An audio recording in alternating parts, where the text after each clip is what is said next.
Friends ఎప్పుడు ఏ పని చేసినా సిస్టమేటిక్గా చేయాలి, ఒక పద్ధతి ప్రకారం చేయాలి అంటుంటారు. అసలు సిస్టమేటిక్ అంటే ఏంటి అన్నది చూద్దాం.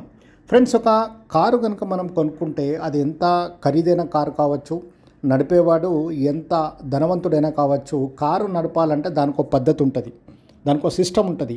ఆ పద్ధతి ప్రకారం మనం కారు నడిపినప్పుడే కారు మనల్ని మన డెస్టినేషన్కు సేఫ్గా తీసుకెళ్తుంటుంది. లేదు నా ఇష్టానుసారం నేను కారు నడుపుతా అంటే కారు ప్రమాదానికి గురి కావచ్చు, మిమ్మల్ని మీ గమ్యస్థానానికి చేర్చకపోవచ్చు. అలాగే ఒక సర్జన్ ఉన్నాడు.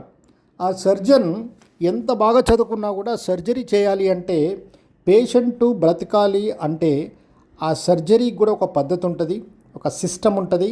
ఆ పద్ధతి ప్రకారం ఎప్పుడైతే ఈ సర్జన్ సర్జరీ చేస్తాడో అప్పుడే పేషెంట్ బ్రతుకుతాడు. సో ప్రతిదానికి ఒక సిస్టమేటిక్ ఒక పద్ధతి ఉంటుంది ఫ్రెండ్స్. సో సిస్టమ్ అంటే ఏంటి అంటే, సిస్టమ్ అంటే ఎస్ అంటే సేవ్, వై అంటే యువర్, అలాగే మళ్ళీ ఎస్ అంటే సెల్ఫ్, సేవ్ యువర్ సెల్ఫ్. ఏంటి సేవ్ చేయాలి?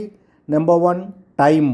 మన సమయాన్ని మనం సిస్టమేటిక్గా కనుక చేస్తే నీ టైం సేవ్ అవుతుంది. ఇష్టానుసారం చేస్తే నీ సమయం వృధా అవుతుంది తప్ప మరొకటి ఏం లేదు. సో సమయాన్ని మనం సేవ్ చేయాలంటే సిస్టమేటిక్గా పనిచేయాలి. అలాగే ఈ అంటే ఎనర్జీ. సో ఇష్టానుసారం కనుక నువ్వు పని చేస్తే, పద్ధతి ప్రకారం చేయకపోతే జరిగేది ఏంటి అంటే నీ ఎనర్జీ వేస్ట్ అయిపోతుంది, నీ శక్తి అన్నది వృధా అయిపోతుంది. అలాగే ఎం అంటే మనీ.